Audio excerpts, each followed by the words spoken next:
நான் பேக்கெட் நிறைய 1/2 கிலோ போடுங்க. 1/2 கிலோ போட்டு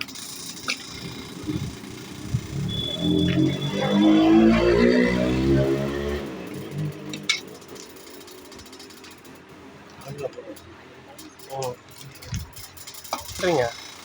வைங்க. ஓகே எடுத்து வைங்க.